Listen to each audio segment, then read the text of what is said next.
No one inside the palace is saying it plainly in public. They do not need to.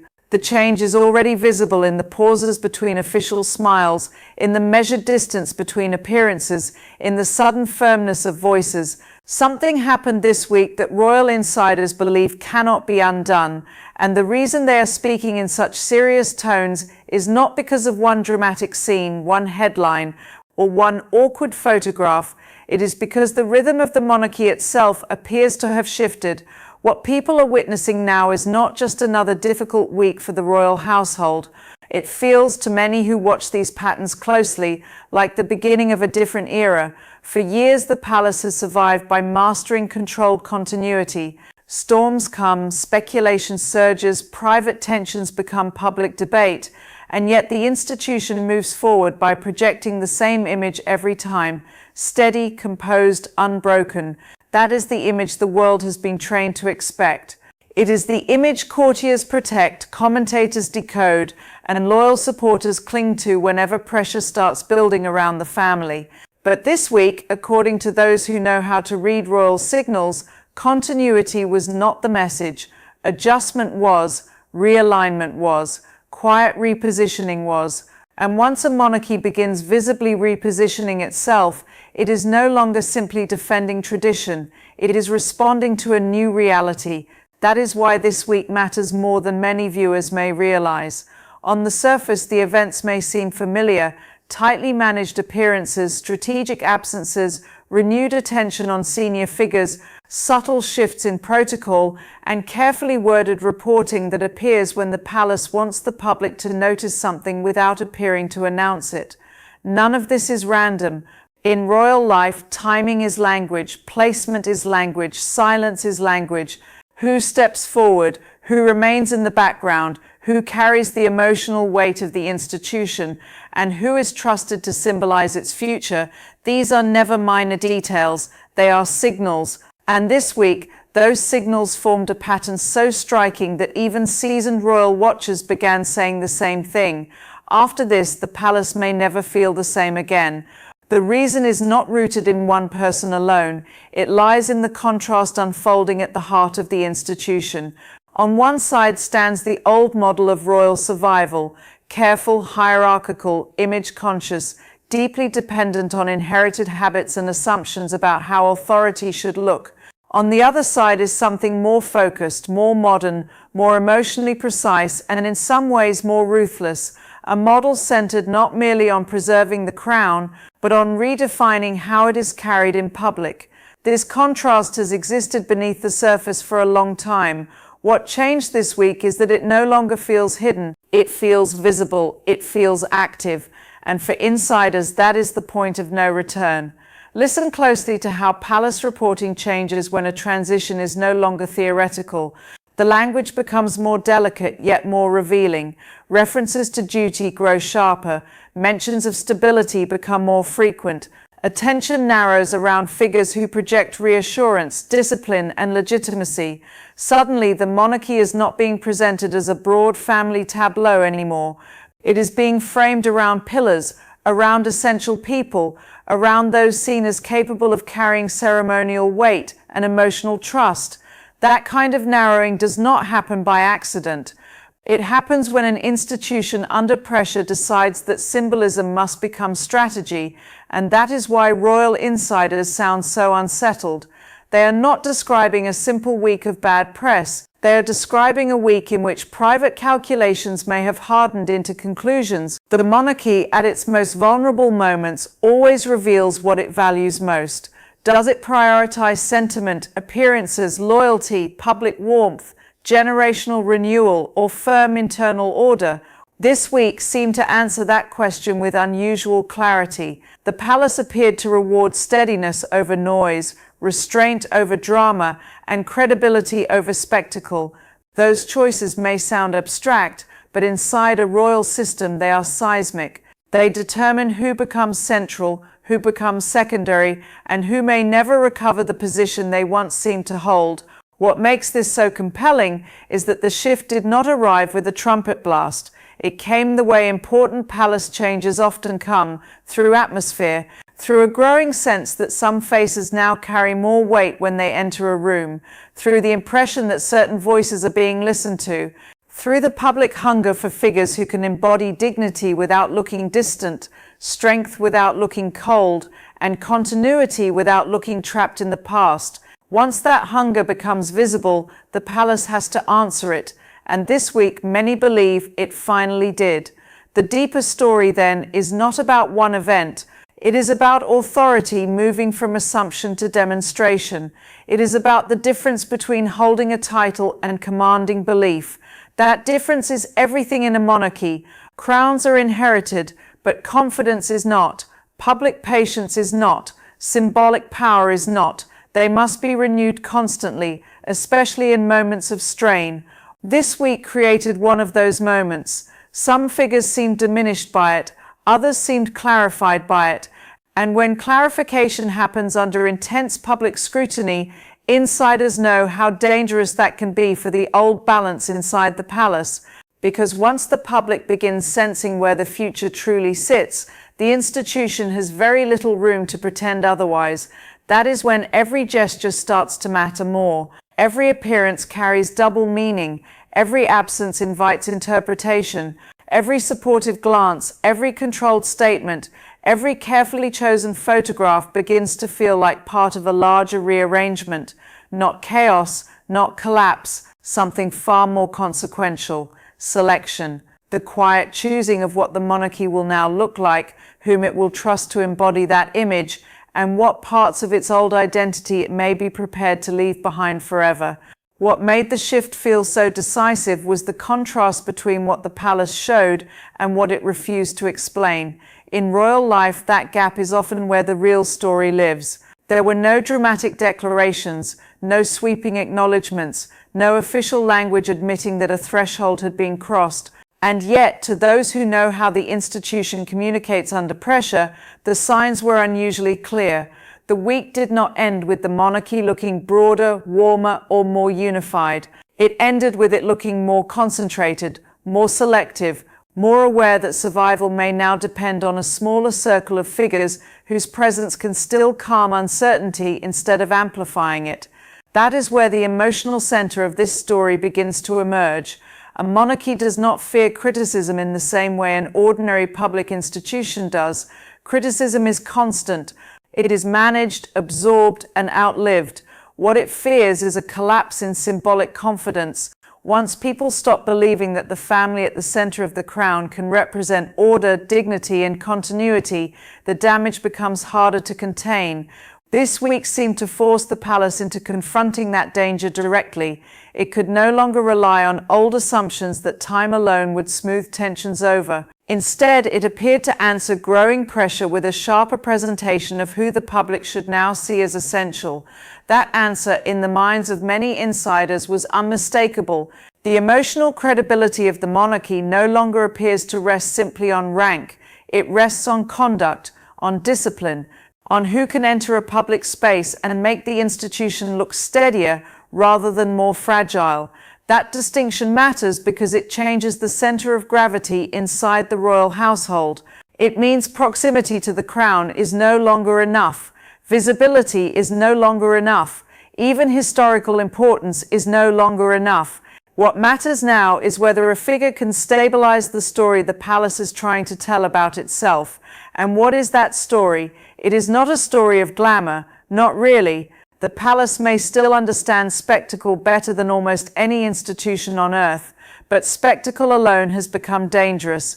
The public mood is more skeptical, less forgiving, and more sensitive to inconsistency than it was in earlier eras. So the story now being favored feels narrower and more intentional.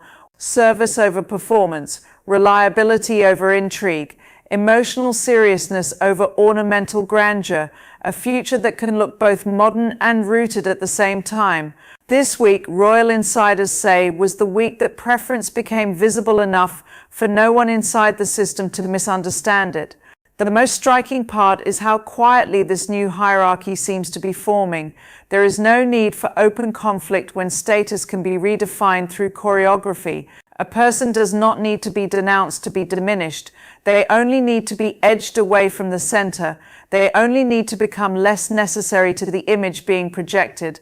In a palace environment where meaning attaches itself to every public arrangement, that kind of soft repositioning can be more powerful than any formal rebuke. It leaves no obvious wound, yet everyone feels the loss of standing. That, according to many watchers, is exactly what made this week so unsettling behind the scenes. Because behind polished surfaces, royal households are deeply human places. They are filled with memory, rivalry, loyalty, insecurity, calculation, and habit. The difference is that all of those forces exist inside an institution that must never look unstable. So when pressure builds, tension does not disappear, it condenses. It hides itself in etiquette. It travels through protocol. It speaks through seating plans, speaking order, body language, and carefully curated access. This is why insiders pay close attention to moments that others might dismiss as merely symbolic. In a monarchy, symbolism is action. It is often the only action visible before larger decisions become impossible to conceal. This week carried exactly that feeling. The atmosphere around the palace suggested that invisible decisions may already have been made, not necessarily dramatic decisions, but durable ones, decisions about trust, about who will be relied upon more heavily in the coming months, about which public figures can absorb the strain of representing the institution during uncertain times, about which relationships still strengthen the monarchy's image and which now complicate it. Once those calculations begin hardening, the effects spread quickly, even if the public only notices them later as a change in tone. And tone has changed. The palace now seems to be speaking in a language of consolidation, not retreat, but concentration, not panic, but filtering. It is as if the institution has recognized that in an age of relentless commentary, it cannot afford a loose emotional center. It must decide what its most persuasive human story is, and then reinforce that story with increasing consistency. That process may sound technical, but it is intensely personal for those involved. Every reinforcement of one figure feels somewhere else in the system like the quiet eclipse of another. That is why insiders say the week may prove irreversible. Once a palace begins to teach the public whom to trust most, it is very hard to reverse the lesson. Audiences internalize it, commentators repeat it, supporters defend it, the media ecosystem starts building around it. Soon what began as a subtle adjustment becomes the new common sense of royal coverage. Certain people start to feel inevitable, others start to feel peripheral, and in a family where identity and hierarchy are inseparable from public meaning, that shift can alter relationships far beyond what any official statement would ever admit. So the deeper tension is not whether the monarchy can survive another difficult moment. It almost certainly can. The real question is identity. Insiders believe the palace has now chosen what kind of institution it wants to be and whom it trusts to embody that choice, and decisions like that rarely move backward. There is also another reason this week has disturbed so many royal observers. It exposed the difference between visibility and authority in a way that the palace usually tries to blur. Visibility can be manufactured. It can be arranged with a carriage, a balcony, a stateroom, a camera angle, a schedule, a line of dignitaries, and a pressed smile. Authority is far less obedient. It reveals itself in moments when pressure arrives and the public instinctively asks who looks equal to the burden. This week, whether by design or by necessity, that test seemed to play out in full view, and the answers many people reached were not neutral. They carried consequences. That is why the conversations inside royal circles sound so serious, not because there was a catastrophic collapse, but because a hierarchy of confidence may have been clarified. Once that happens, no amount of ceremonial polish can fully erase it. The monarchy depends on ritual, but it survives on belief. People have to believe that the institution still knows where its center is, still knows whom it can rely on, still knows how to turn private uncertainty into public steadiness. If viewers, commentators, donors, insiders, and parts of the wider establishment begin sensing that one cluster of figures reassures while another complicates, then the internal map of the monarchy begins changing, whether anyone admits it or not. This is where the human drama becomes more complicated than the headlines. From the outside, the royal family can look like a machine of continuity, a system designed to move above ordinary emotion. In reality, it is a network of people who carry history in very different ways. Some understand instinctively that the crown is larger than any personal grievance or appetite for attention. Others may never stop struggling with the tension between public role and private ego. The palace spends enormous energy keeping those contradictions from becoming visible. Yet this week, the tension between restraint and self-display, between duty and personal projection, seemed harder to disguise than usual. For observers who follow royal dynamics closely, that matters because it changes how every recent event is reinterpreted. Moments that once felt isolated begin to look connected. A silence no longer seems accidental. An appearance no longer seems routine. A gesture of support no longer seems merely courteous. Everything starts looking like part of a broader pattern of alignment. And once people begin reading events that way, the story becomes self-reinforcing. The palace may never formally confirm a shift, but the public narrative solidifies around the impression that one is underway. From then on, every subsequent move is judged against that frame. Insiders understand how powerful that can be.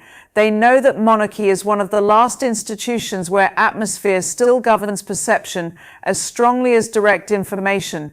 A parliament can survive procedural conflict. A corporation can survive a leadership crisis if profits remain strong. But a monarchy lives or dies by symbolic coherence. If the public feels that the wrong energies are gathering near the center, trust starts thinning. If, on the other hand, certain figures begin to embody calm, seriousness, and responsibility, the institution instinctively leans toward them. This week appears to have accelerated that instinct. And then there is the generational dimension, the part few people say openly but many are clearly thinking. Every monarchy eventually reaches moments when the future stops feeling abstract and starts feeling visible. That is often unsettling for the existing order because it raises an uncomfortable question. Is the institution preparing the future on its own terms, or is the future emerging because the present has become too fragile to dominate the stage? This week carried traces of that tension. It suggested that the monarchy's next chapter is no longer a distant discussion reserved for constitutional commentators. It is becoming an emotional reality for the public. That shift changes everything. It changes how senior figures are evaluated. It changes how public sympathy is distributed. It changes what counts as strength, what counts as dignity, and what counts as indispensable. A royal role that once seemed secure can suddenly appear conditional. A figure once treated as secondary can suddenly seem central. These reversals are rarely announced. They gather force gradually until one week arrives when the contrast becomes impossible to ignore. Many insiders believe this was that week. They believe the monarchy showed the public more clearly than intended where its emotional future now sits. What makes this so consequential is that emotional futures often become institutional futures. The crown does not move only through documents, succession lines, and constitutional mechanics. It also moves through affection, confidence, and symbolic inheritance. Those softer forms of legitimacy are harder to command, but once they attach themselves to certain people, they become durable. That durability is what makes palace adjustments so fraught. A temporary spotlight can be redistributed. Deep public trust is harder to shift. If the palace now senses where that trust is consolidating, then its behavior in the months ahead will follow. Which brings us back to the phrase royal insiders keep repeating, the palace will never be the same after this week. That does not necessarily mean open rupture. It does not mean that formal structures will suddenly collapse or that every private tension will spill into daylight. Royal systems are too disciplined and too protective of themselves for that. What it means instead is subtler and perhaps more lasting. The old ambiguity may be gone. The comfortable blur that allowed multiple centers of gravity to coexist may have narrowed. The week may have forced the institution to reveal, at least in outline, who can carry it forward, who can protect its seriousness, and who can no longer expect symbolism alone to preserve their standing. If that is true, then what changed was not the mood inside the palace. What changed was the logic of the palace, and once logic changes at the center of a monarchy, everything around it eventually changes too. So now the palace faces the challenge that always follows revelation: how to transform a week of unsettling clarity into a story of durable strength. That task is far harder than issuing statements or arranging appearances. It requires discipline from every figure trusted to stand near the center, because once a public begins sensing that a monarchy is editing itself in real time, every image becomes evidence, every expression is examined for strain, every word is weighed for intention, and every silence becomes an invitation to speculate about what or who is being protected. This is why insiders do not sound excited when they speak about the change. They sound sober. They understand that even a necessary correction carries a cost. A more concentrated monarchy may look steadier, but it also reveals that the broader arrangement was no longer convincing enough to carry the same emotional authority. In that sense, this week may be remembered not as the week the palace fell into crisis, but as the week it admitted, without ever saying so, that some versions of itself were no longer sustainable. That is the deeper reason people close to the institution believe nothing will feel the same after this. A line may have been crossed between management and transformation. Before this week, the palace could still rely on ambiguity. It could allow different interpretations to coexist. It could suggest unity without needing to prove which figures truly anchored that unity. Now the pressure to prove it has become greater. The monarchy will be judged not only by what it preserves, but by whether the people carrying its image seem equal to the gravity of the moment. And that is where the future begins to sharpen. If the palace continues down the path it hinted at this week, the public will likely see a firmer, narrower, more deliberate institution, fewer distractions, fewer mixed signals, greater emphasis on composure, responsibility, and visible purpose. For supporters, that may feel reassuring. For those who once benefited from a looser balance inside the royal world, it may feel like the quiet closing of a door. Either way, insiders believe the old mood has gone. Something more serious has taken its place. Not louder, not more theatrical, more decisive. The palace stands, the rituals continue, the doors open and close on schedule, and the public face of monarchy remains polished as ever. But behind that polish, this week appears to have settled an argument that had been building for much longer than most people realized. It settled the question of where credibility now lives, where emotional trust is gathering, and who can embody the crown without making it look uncertain. That is why the palace may never be the same after this week. Because when an institution built on continuity quietly reveals that its future depends on a different center of gravity, the change does not end with the week itself. It echoes forward through every appearance, every decision, and every silence that follows.